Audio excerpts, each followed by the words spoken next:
Soy Jaye Abraham Mechl, hijo de Tzvi Hersh Gedalia Rosenzweig y Sara Sandberg, de Salichiki, sobre el río Dniester, frontera natural con Rumania. Salichiki era la ciudad en la cual vivía mi abuelo. Nací el 1 de febrero de 1923, 15 de Shvat.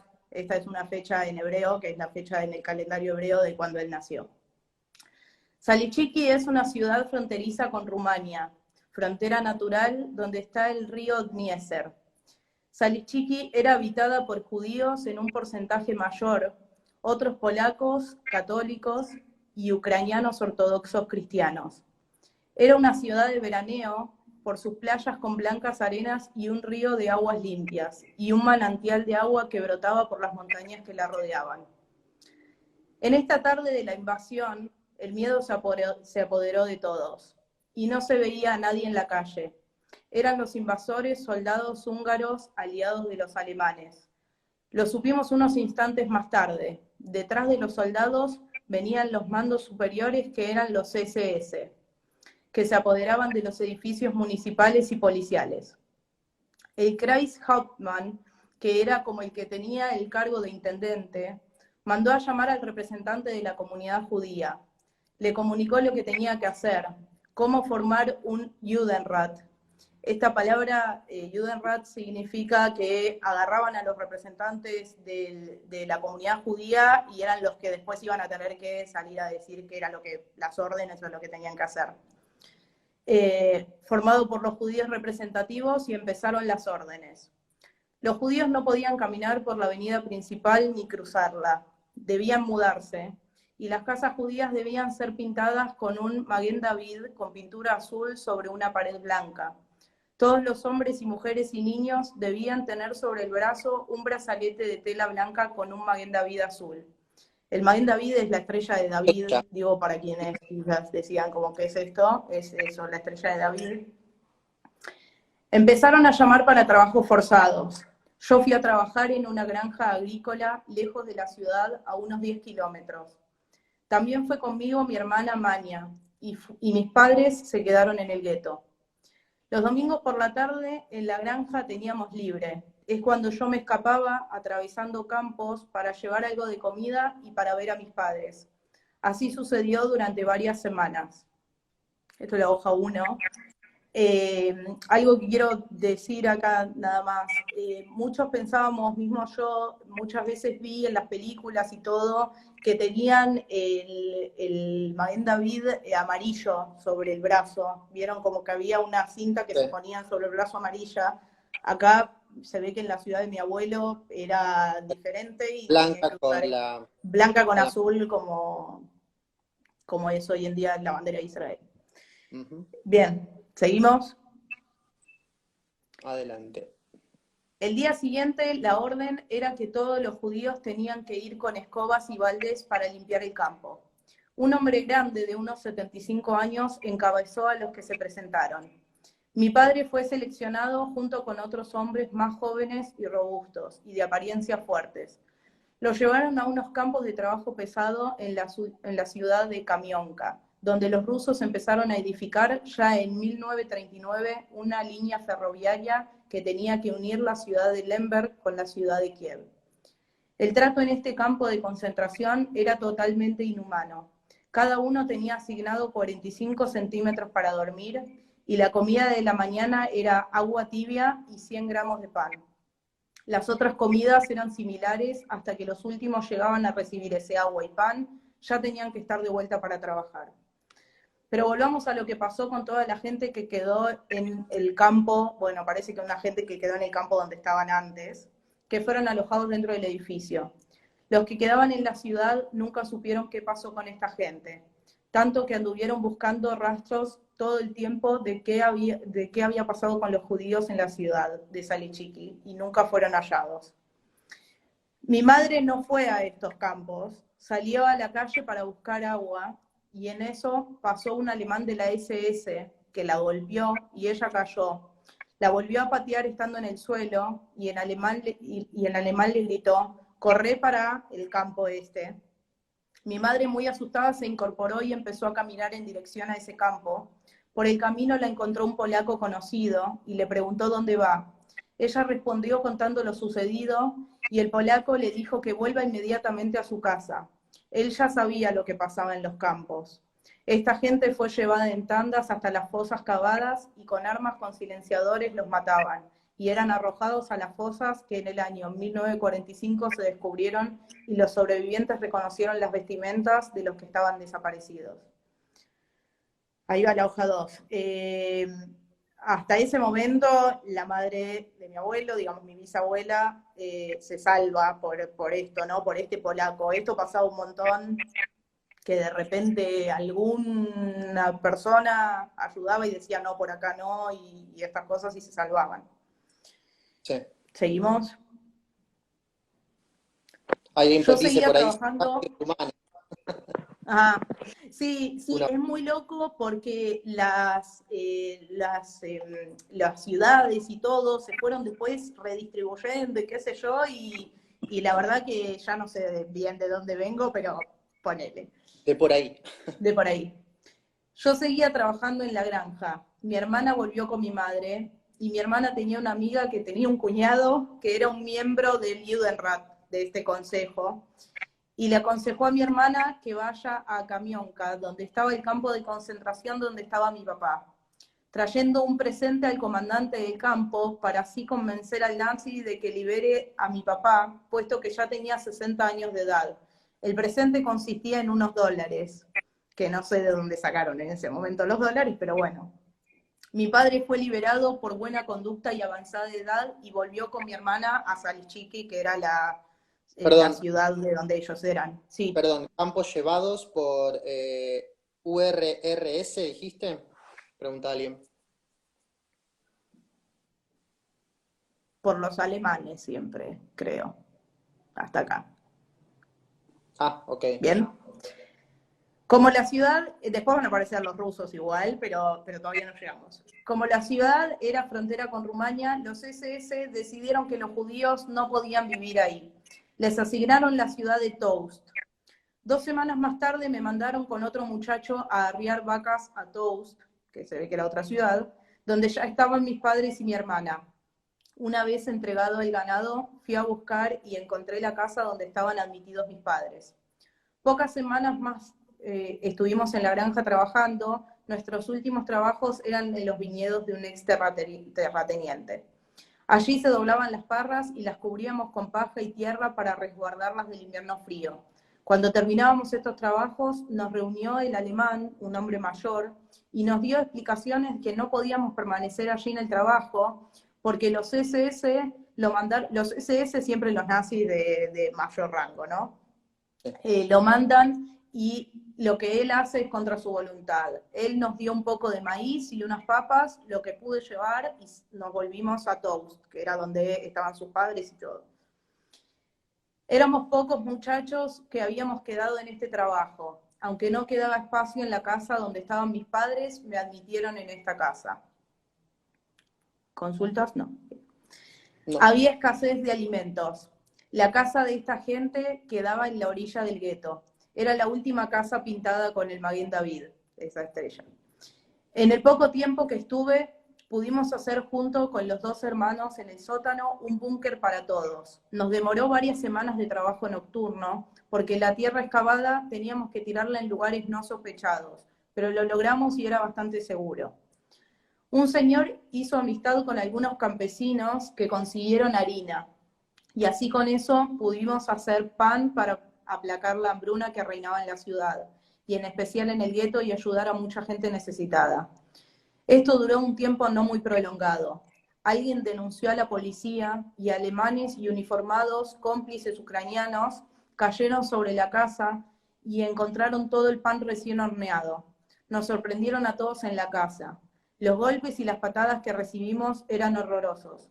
Nos preguntaron de dónde conseguimos la harina y empezaron a revisar minuciosamente la casa cuando me tenían apuntado con un revólver y de un empujón lo derribé de la escalera y pude ganar la calle y tras mío mi hermana Mani.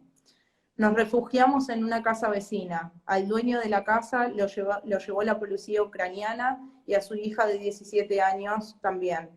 Los dos pagaron con sus inocentes vidas. El Judenrat de Toast estaba reclutando jóvenes muchachos y chicas judías para trabajar en campos alejados unos kilómetros lejos de Toast.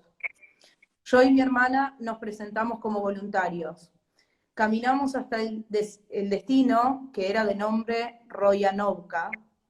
Nos alojaron en barracas de madera. Pudimos traer un poco de paja para acostarnos sobre ella. Los alemanes pensaron plantar un tubérculo para fabricar de esto gomas para automóviles. Esto requería mucha mano de obra que pensaron cubrir con nosotros. Como eso no dio resultado, sembraron trigo y remolacha. Esto, según escuché, pasaba un montón, como que los alemanes empezaron a ver cómo podían sacar plata de esto, qué cuestiones podían hacer, ¿no? Como qué negocio podían hacer con esto. Cuando el trigo estaba por madurar, una madrugada, los SS nazis rodearon todo el campo de concentración y empezaron los tiros. Todos corrían saltando los alambrados del lado opuesto del que se veía el fuego de las balas. Era lo que ellos decían acción. Era una verdadera matanza, sin piedad. Algunos no alcanzaron a vestirse, había que trepar por el alambrado, saltar del otro lado, cruzar una fosa muy profunda, trepar un andén ferroviario y otra bajada. Por fin ganamos los campos sembrados. ¿Vamos bien hasta acá? Sí, ninguna pregunta. Sí, caritas tristes. Mi hermana obviamente. Mania, increíble esto de teníamos que bajar y subir y trepar, bueno. Mi Y aparte hermana Mania pedía que la seguidilla de ¿Cómo? acciones es la seguidilla de acciones, digo, como estábamos en nuestra casa, lo empujé, me fui a una casa vecina, a mis Sí. vecinos lo No, llevaron. y venían venía de escaparse y de estar trabajando y de estar trabajando, digo, no en el campo arando tranquilo, No, sino no. que a punta de pistola. Mi hermana Mania pedía que la dejaras y corriera solo en esta situación de que se tenían que escapar. La cargué en los brazos y la subí de la fosa. Así luego anduvimos toda la noche bajo la lluvia, truenos y relámpagos. Pensamos que los relámpagos y los rayos podían ser nuestro fin, pero no los alemanes. Por el camino encontramos dos muchachos. Juntos nos refugiamos en unos campos donde yo había trabajado en el anterior campo de concentración. Eran trincheras, fosas, y dentro de estas casillas de cemento techados. Estuvimos ahí sin salir durante 5 días, sin comer, y el agua de lluvia era nuestro único alimento. Un día anterior de haber decidido irnos, por cierto, sin saber a dónde, este mismo día cayó una fuerte lluvia que obligó a los trabajadores de la cosecha de cebada a refugiarse en las numerosas casillas de cemento. Los Perdón, obreros empezaron a... pregunta Joy, ¿sabés cuánto tiempo, meses, entre paréntesis, o semanas, puede ser, pasó entre la hoja uno y ahora? No. No, él fue escribiendo la historia y yo creo que también fue escribiendo lo que pudo recordar de cada uno de estos hechos. Okay. Pero hay algunas fechas, pero no demasiado así como de tiempo de cuánto pasó. Okay. Los obreros empezaron a correr, uno de ellos se asomó y nos reconocimos. Era un hombre que había trabajado conmigo en el anterior campo de concentración. Él salió gritando, aquí no hay agua. O sea, no los delató. Básicamente una persona que estaba ahí vio que estaban ahí escondidos y salió diciendo, no, acá no hay nada, como para no delatarnos. De esta manera nos salvó la vida a los 4. Si nos descubrían, nos entregaban en manos de la SS o la policía ucraniana. Esta noche volvimos a caminar. Caminamos sin rumbo fijo y llegamos de vuelta a Toast. De madrugada. Ahí supimos que también en Toast había una acción en el gueto. Cuando él dice acción, es una matanza. El jueves habían descubierto el búnker donde estaban nuestros padres. Los mataron fusilados junto con 2.000 personas mayores, chicos y bebés que estaban enterrados en enormes fosas comunes. Pasamos por la casa donde estaba el escondite y habían quedado las puertas y ventanas abiertas y todo saqueado. O sea que ahí perdió a sus padres. Sí, ahí se da cuenta que los habían asesinado, claro. Al cabo de no haber comido por 5 días, solo un poco del charco que dejó la lluvia, mi corazón empezó a palpitar tan rápido que me quedé casi sin respirar. Antes de despuntar el día, volvimos al campo de concentración de Royanovka. Había todavía diseminados cadáveres sin sepultar. Reconocimos a una señora que era de una aldea cercana. Era la madre de un chico llamado Fiyale. Era una noche cuando entraron los policías ucranianos con los alemanes. Lo quisieron sacar y matarlo porque decían que tenía tifus. Todos pedimos por él, al fin lo dejaron. Hablando de enfermos, muchos tuvimos tifus después que los alemanes sacrificaron un caballo que se quebró la pata y dijeron, esta carne es para los judíos. Comimos y después nos enfermamos. Yo tuve mucha fiebre, mis amigos me sacaron y yo estaba parado derecho en la fila cuando pasaban revista.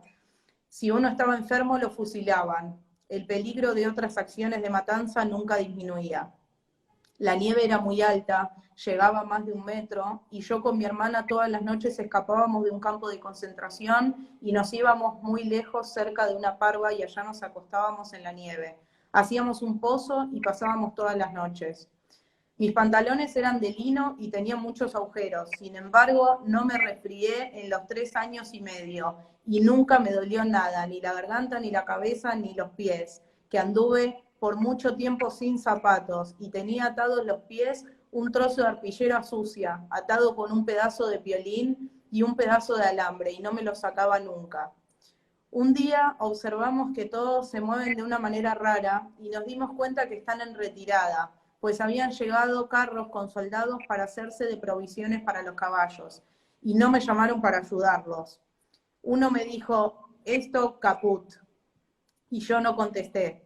Tuve más miedo que antes, pero no tenía otro remedio que quedarme.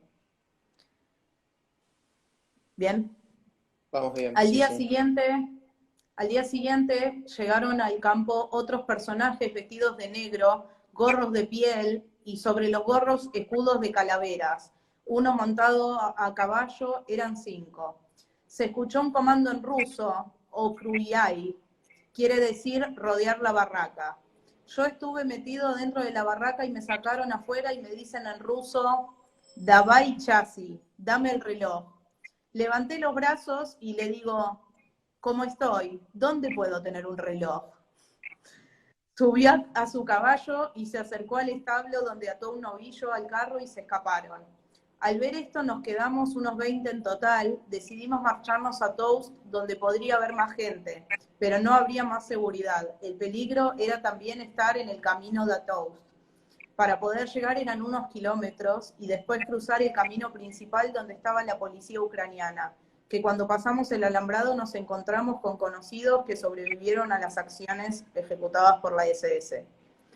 Como en las 2 barracas ya había gente que se vinieron de otros campos antes que nosotros, tuvimos un lugar en la puerta de entrada, sobre unos hierros de máquinas agrícolas averiadas. Al lado mío encontré un amigo. Esta misma noche vinieron 2 alemanes y nos sacaron del campo conduciéndonos a un depósito y nos dicen que tenemos que cargar rápido estos cajones con aguardiente y bolsas de azúcar sobre los camiones. Cargamos todos los camiones hasta la madrugada. El encargado era un ucraniano de nuestra ciudad de Salichiki.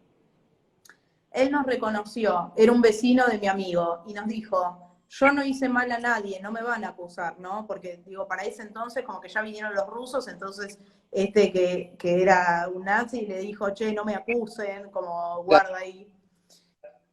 No respondimos la pregunta. Anteriormente a mi amigo se le rompió una bolsa de azúcar cayendo al suelo asustado, y mi amigo me dice, ahora nos van a matar. El alemán vio y se reía diciendo, caput, Hitler también caput. Nos dimos cuenta que estaba borracho, dijo, llévense el azúcar de acá, y nos condujo de vuelta al campo. Como verán, en este momento, como que mi abuelo estaba en una situación entre los alemanes, estaban como que ya está todo terminado, pero también los rusos habían venido y no sabían ya para dónde moverse. No sabía, medio como que no sabía para dónde No, disparar, ¿no? y atendiendo las necesidades del que le pida, ¿no? Como, bueno, este me pide el azúcar, le hago lo del azúcar.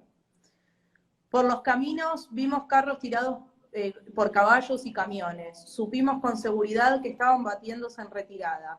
Al día siguiente, todo lo que estaba en el campo, como caballos, ovejas, vacas, eran llevados a la estación del ferrocarril. Todo se cargó sobre los vagones, ya habían otros bienes del campo pertenecientes a los alemanes. Terminamos de cargar todos los materiales y animales en el tren y se empezó a mover. Nos ordenaron seguir tirando sobre los vagones donde estaban los animales, el heno que había sobre una rampa. Una vez alejado el tren, uno de los alemanes de otro campo sacó su arma y nos apuntó a todos para matar. Otro alemán sacó su arma y disparó al aire y le gritó al que nos iba a matar: no los mates, tienen que trabajar para mí todavía. O sea que la amenaza de muerte estaba... Constantemente ahí. Nos ordenó marchar de vuelta al campo de concentración. A la salida de la estación nos pararon unos obreros que parecían de mantenimiento y nos preguntaron si somos judíos. Aunque ya lo sabían por las bandas que teníamos sobre los brazos, nos dijeron: nosotros somos judíos húngaros y trabajamos para el ejército húngaro. Observaron mis pantalones rotos, sacaron un pantalón de una bolsa y me lo dieron junto con un pan. Hacía 2 años que el pan no era tan rico. También a mi amigo le dieron pan. Cuando volvimos, tras los alambrados, los que sabían dónde nos habían llevado para trabajar se alegraron de vernos de vuelta, y mi hermana lloró de alegría. Al campo había entrado un no judío que simpatizaba con una de las hermanas que estaba en nuestra barraca. Este muchacho vino y anunció que los tanques rusos están a 1 kilómetro de distancia de donde estábamos nosotros. El cuartel donde estaba la policía ucraniana ya estaba vacío, todos habían escapado. Esto era para nosotros un gran alivio, estábamos acariciando la libertad tan soñada. Era el día silencioso durante toda la mañana del 23 de marzo de 1944. A las 2 de la tarde aproximadamente se aparecieron los tanques rusos. Los vimos y los acariciamos. Duró poco, porque aviones alemanes aparecieron sobre el campo, sobre las barracas, y con mi hermana volvimos a abrazarnos con todos los golpes tan difíciles, pérdidas para nosotros, pero nosotros seguíamos con vida. De pronto cayeron las bombas, se volvió una oscuridad total, y yo estaba en la puerta de la barraca y fui expulsado, y todas las paredes y el techo ardían y cayeron sobre mí. Un abrigo que estaba encima mío ardía. Cuando pude despertar, después del terrible golpe que recibí en la cabeza, me toco la nariz y la tengo partida y estoy bañado en sangre. Con las manos me estoy apagando las llamas de las piernas, que las tengo apretadas bajo los escombros que arden. Lo que veo son muchos cadáveres. Yo tengo las piernas rotas, tratando de arrastrarme de la hoguera hasta un ranchito de barro, donde encontré un trapo para llevarme a la sangrienta nariz. Ya casi de noche pasa un señor que dice: ¿alguien está ahí? ¿Alguien vive? Me vio y me cargó sobre los hombros. Me trae al palacete donde vivía el alemán que comandaba todos los campos. Me deposita sobre una gran mesa, pues todas las camas y colchones estaban llenas de heridos. Yo con mis piernas quemadas y rotas, envueltas en los trapos de arpillera, sucios, no sabía nada de mi hermana hasta el día siguiente, que la trajeron y estaba herida en la espalda y escupía sangre. Perdón, esto que Pioli Rosario dice, hacía 2 años que el pan no sabía tan rico, dice la sencillez de Sí, explicar, sí, ¿no? Y la capacidad sí, también. Hasta ahora estamos escuchando cosas terribles que le habían pasado y la capacidad de poder explicarlo de una gran manera y sencilla y que hasta poético que suena también, ¿no? A pesar de sí, lo doloroso de haber vivido todo eso. sí, sí, la verdad que sí. Y muy loco, la verdad que se tuvieron a punto de salvar, habían llegado los rusos y los alemanes todavía en última instancia tiran esas bombas y ahí es cuando lo hacen bolsa. Hay fotos de mi abuelo, tenía la nariz rota y problemas en el corazón. Bueno, Yo y créame, sí, exacto, mi abuelo no podía hablar de eso. Justamente estas sí, cosas que a nivel psicológico generan un daño irreversible y tener la capacidad de poder sacarlo de uno y poder ponerlo sobre la mesa no deja de ser algo que es muy admirable. la verdad que sí. Orgullosa de mi abuelo. Vamos más o menos por la mitad, les cuento, un poco más avanzados de la mitad. 48 horas duró hasta que vinieron los enfermeros del ejército ruso. Me cortaron los trapos y me pusieron unas vendas con alambres en la pierna rota para inmovilizarla. También algo que recuerdo de mi abuelo era que rengueaba por esto. A la mañana siguiente nos llevaron a los heridos con carros tirados por caballos hasta el hospital de Chortkov, donde llegamos casi de noche. Estaban en la duda si valía la pena llevarme al hospital con tantas heridas y tan desnutrido. Después de consultar a un médico, este dijo, si aguantó hasta acá, llévenlo al hospital. Ahí me pesaron, era 30 kilos. Muy herido, ensangrentado, de pronto me encontré en una cama con sábanas blancas y limpias, pero sin saber cuánto me quedaba de vida con heridas tan graves.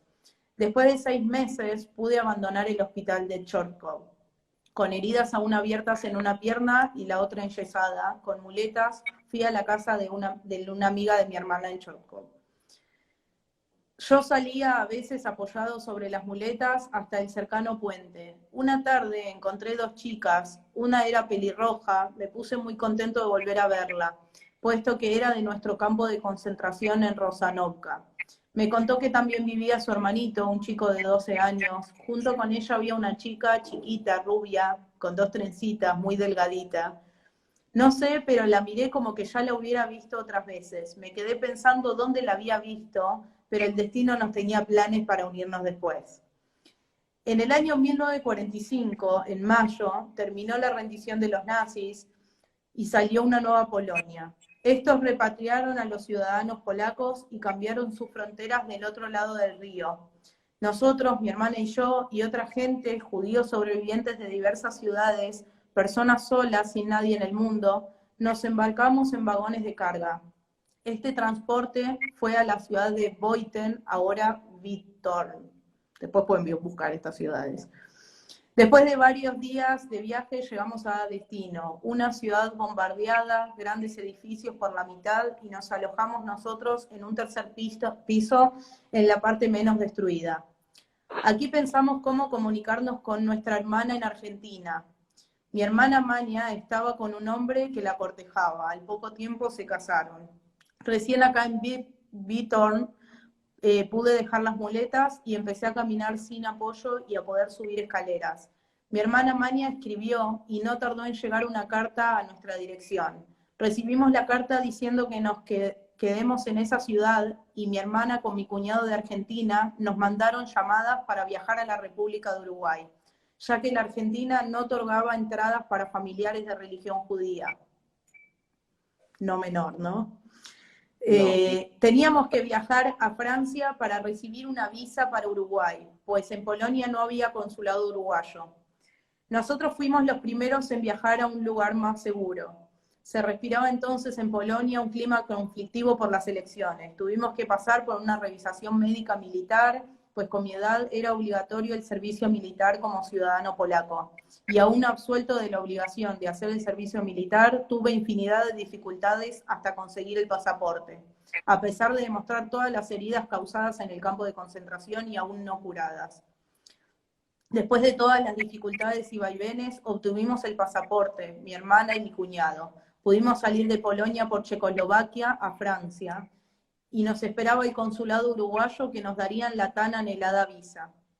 Esto, perdón, pero a mí me recuerda la gente varada acá y allá, y estos viajes que tuvieron que hacer, digo, en esta situación que estamos viviendo ahora, de la gente que está varada y que está tratando de volver. Digo, miren todo este viaje que se tuvieron que hacer mucha gente. Continuando con el viaje. Aparte, como dice él, después de haber sufrido esas heridas, de tenerlas todavía sin cicatrizar y demás, querer sacar un pasaporte para poder irte y poder vivir, no poder hacerlo, no. Como el colmo de los colmos. Sí. Continuando con el viaje, llegamos en tren a Praga. Pasamos una noche y al día siguiente en tren viajamos a París. Nos conectamos con las oficinas del Joint. El Joint es una organización que ayudó en su momento a muchos judíos a venirse a muchas ciudades del mundo, ¿no? ¿Organización de dónde? ¿De qué?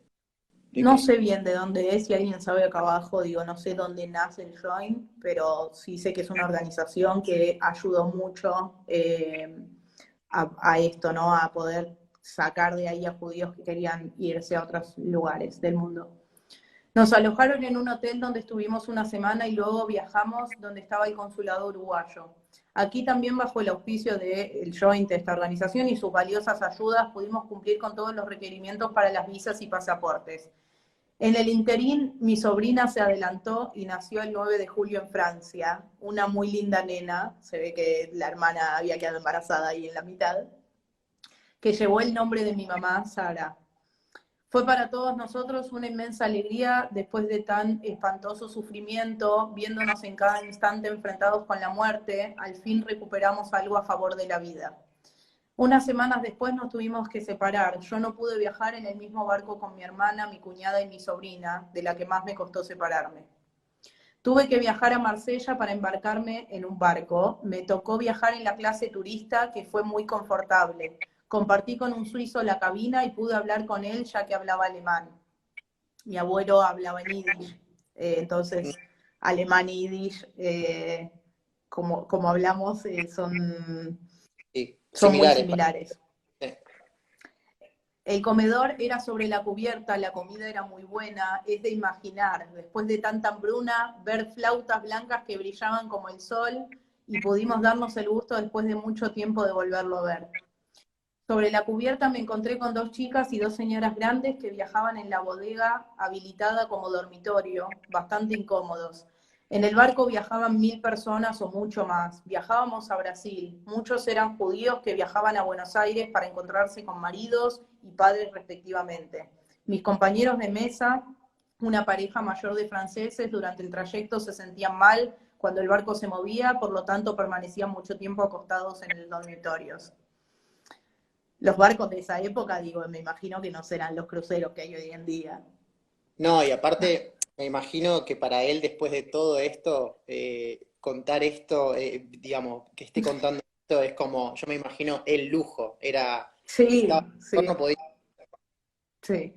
Ya comer era como ver un pan, era un lujo. sí, sí, sí. Llegamos a Dakar, África. Permanecimos en el puerto todo el día, pero pudimos bajar y visitar el mercado o feria callejera donde los productores traían los productos para vender. Las mujeres de color con sus cuerpos superiores totalmente desnudos nos llamaban la atención. Yo iba en compañía de una señora que hablaba en polaco y su esposo hablaba en francés. El hombre había hecho el servicio militar aquí y conocía todo, y así nos puedo explicar los pormenores de las costumbres de esos pobladores. En Río de Janeiro nos quedamos otro día entero, donde pudimos descender y ver la ciudad y hablar en yiddish con gente de la ciudad y hasta con un representante de la comunidad, quien me invitaba a quedarme en Brasil. Pero este no era mi objetivo, ya que mi esperanza era encontrarme con mis parientes en Buenos Aires. Para Yom Kippur, que es el Día del Perdón, que es la fecha como más importante para la comunidad judía, ahí más abajo pusieron lo que es el Sí, joint. sí. Dice Jewish, entonces, y sí, para Yom Kippur, que es esto el Día del Perdón, yo estuve en Montevideo encontrándome con mi hermana que había viajado desde Buenos Aires. Nos alojamos en la casa de unos familiares. Yo había llegado a Montevideo una semana antes que mi hermana. Ellos viajaban en un barco en el que embarcaron el mismo día que yo, pero tardaron en la travesía una semana más. Para Yom Kippur, esto el Día del Perdón, llegó mi cuñado de Buenos Aires. Lo vi por primera vez y me pareció muy simpático y muy bueno. No me equivoqué desde mi primera impresión, era como un hermano. Cuando llegó el barco, con el resto de la familia, nos alojamos en un hotel llamado por el nombre de la calle, ahí Diego y Laura, que están desde Uruguay, de la calle Sarandí de Montevideo. Su dueño era un judío y pudimos hablar con él en yiddish sobre las cosas y vivencias de este país. Mientras con un termo bajo el brazo y con un mate en la otra mano, anduvo todo el día. Mi cuñado al principio pensó que estaba fumando una enorme pipa, pero yo sabía que es una bebida de nombre mate. Hice primer, trámites, primer encuentro con el mate, ¿no? primer encuentro con el mate. hice trámites para un documento de identidad y obtuve a los pocos días la cédula de identidad uruguaya. Pero ahora nuestra meta era llegar a Buenos Aires y legalmente solo podíamos viajar después de 2 años de residencia en Montevideo. Así que tuvimos que hacer un viaje ilegal. Mi hermana y mi cuñado contrataron un guía para pasarnos por Salto Grande y cruzar el río Uruguay y por Entre Ríos entrar en la ciudad de Concordia. En una canoa con mi sobrinita en brazos, paramos en una isla en medio del río Uruguay donde comimos un asado con guardias uruguayos. A la tarde, digo, los pormenores y las cosas que por lo menos se podía disfrutar dentro de todo ese trayecto que tuvo que hacer. A la tarde cruzamos a la parte argentina del río. La caminata era muy, muy larga por caminos hasta llegar a una carretera que nos llevaría directo a Concordia. Perdón, Pernoctamos en dice, sí. Laura, por Dios, ya éramos de termo y mate. Sí, se Creo ve que que ya hacía rato éramos en de ese termo. entonces, Sí, sí. ya. Pernoctamos en un hotel en Concordia y de acá en tren, y en la estación estaba repleta de gendarmes que buscaban contrabando, y ahí viajamos a Buenos Aires. Al mediodía llegamos a la estación Urquiza y tomamos el subte, bueno, ya estamos, lo que somos de Argentina, ya estamos más en casa, y tomamos el subte y llegamos a casa de mi hermana y mi cuñado que nos aguardaban con ansiedad e impaciencia. Nosotros éramos los primeros en llegar a Argentina. Mis heridas no podían esperar mucho tiempo más y mi pierna fue operada en el hospital. Estuve enyesado 1 mes, pero ya tenía en vista un trabajo. Fíjense, digo, nosotros nos quejamos, ¿no? Pero después de haber pasado todo esto, le operaron de la pierna, después de todo lo que vivió y lo que pensaba era tengo que trabajar. Ya tenía en vista un trabajo, justamente. Entré a trabajar sin saber el idioma y como no hablaba con nadie pensaron que era mudo. Pero como después hablé con el patrón, cambiaron de parecer y pensaron que fui enviado por el sindicato para espiarlos. Pero en poco tiempo, bien o mal, empecé a hablar. Mi cuñado trabajaba en Castelar, tenía 1 hora de ida y otra de vuelta y lo dejaba agotado. Cuando pudo reunir un poco de dinero, decidió mudarse con su familia a Castelar.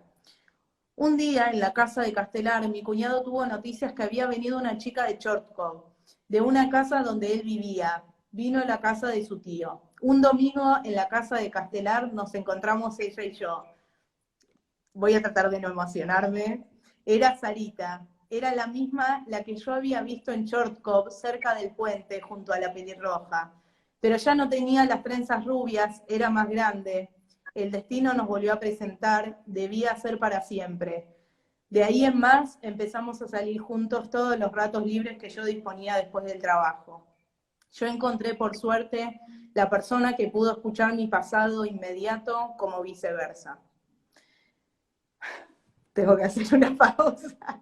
Sí, sí, sí, sí, Bueno, está bien, está bien. Y Joey Kramer cuenta que el abuelo lo mismo, en General Motors lo pusieron de ascensorista porque no sabía hablar español. Así que sí, se encontraron también después de todo eso con la problemática lógica del idioma, ¿no? sí, sí. Bien, sigo. Ya estamos terminando, pero acá hay una breve historia de mi abuela, de qué es lo que, de algunas cosas que vivió mi abuela. Cuando Sarita empezó a contar todo de su casa, que fue hija única, que cuando los alemanes habían invadido la ciudad, a los pocos días sacaron a su padre en un día de ayuno. Después de haber ayunado, nunca más los volvió a ver, ni saber dónde fueron llevados, ni de qué manera habían muerto. Después de la desaparición, el hermano del padre la llevaba a su casa, pues no había consuelo posible. Luego, ante el peligro de una nueva acción de matanza y deportación a los crematorios, junto a su mamá, viene Lynch a hacerme cariño, no lo ven, pero está acá el gato. Luego, ante el peligro de una nueva acción de matanza y deportación a los crematorios, junto a su mamá y otros familiares y vecinos, entraron a un búnker que en pleno momento de la acción fueron descubiertos. Ella logró escabullirse por unos jardines de la vecindad.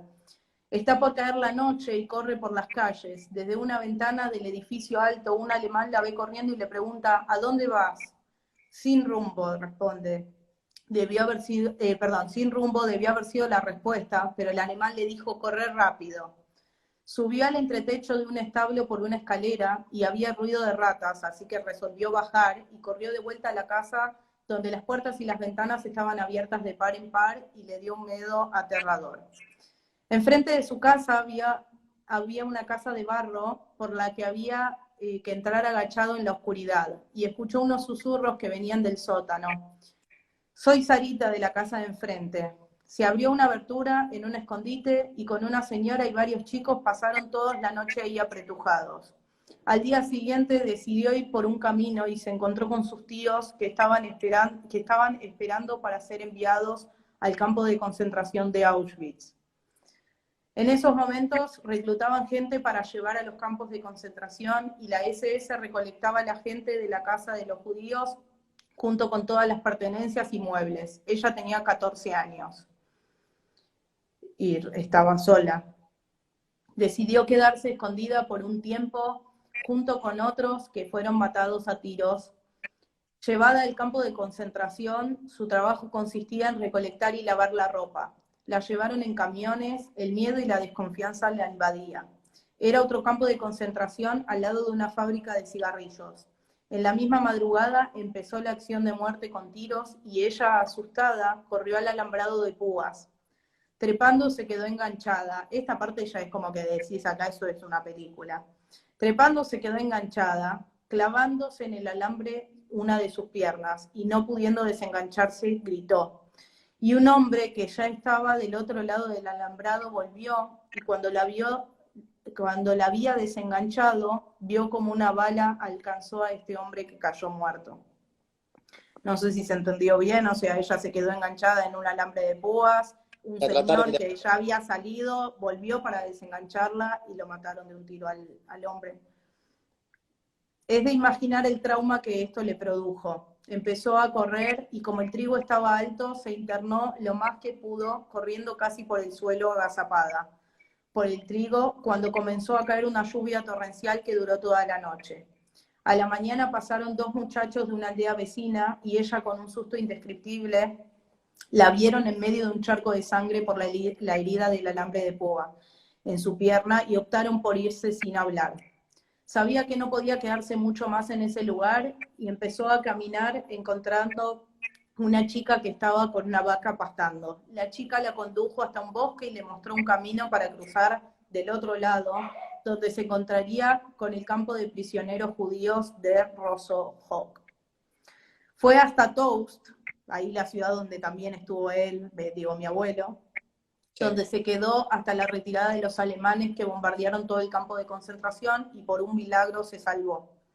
Fue luego a la casa donde había vivido y se encontró que había una señora y le dio de comer y la dejó bañarse. Digo, la casa de ella estaba ocupada por una señora polaca y la dejó como, bueno, te dejo de última bañarte, pero era su casa. Claro. Fue al farmacéutico y le pidió remedios para deshacerse de los piojos. A los pocos días volvieron los alemanes y tuvo que escapar de la ciudad yendo a otra ciudad. Se quedó un tiempo allá hasta que dijeron que los alemanes ya no estaban y volvió a Chotko. Ella decidió, y ya con esto terminamos, ella decidió anotar todo esto, que seguramente no es todo, porque es difícil acordarse de todo y de todos los amigos y amigas que quedaron en el olvido en estas pocas hojas, pero no dejaron de pasar por nuestras mentes, sin saber dónde y cuándo desaparecieron. También anoté todas estas cosas para que sirvan para hacer una lección y que Dios quiera que no vuelva a ocurrir, que no vuelva a repetirse para nadie una cosa tan terrible. Con todo esto, siempre tuvimos esperanzas, aún en los momentos límites, que como ya han leído eran muchos, muchísimos, pues eran 4 años, una eternidad. Por eso nunca podríamos olvidar todo esto. Y como les dije, yo soy un tizón salvado del fuego. Y ahí termina. Wow, qué lindo. Wow. Nos queda justo un minuto, así Bueno, que yo quizás vuelva a abrirlo si es que esto se cierra. particularmente, nada, quiero agradecerte por compartir esto, creo que te lo dije un poco por WhatsApp hoy, porque si bien uno puede conocer monumentos y obras de arte y tantas otras cosas con respecto a esta parte de la historia, A mí por lo menos, en mi familia no tengo esta oportunidad de conocer como de primera mano este tipo de historias, por eso gracias por compartirla y gracias por pedirme que te haga de co-hosting, porque nada, es muy lindo, es muy lindo. Y el mensaje que me quedó fue como, aún tuvimos esperanza aún en los momentos difíciles. Así Sí, que nada. Y gracias a la gente que estuvo ahí también y que sigue estando y mandando mensajes. gracias. Gracias, creo que podemos cerrar porque ya nos quedan 15 segundos, pero quería agradecerles mucho. Voy a tratar de guardarlo y dejar esto para que lo podamos ver o lo quieran ver de nuevo los que puedan.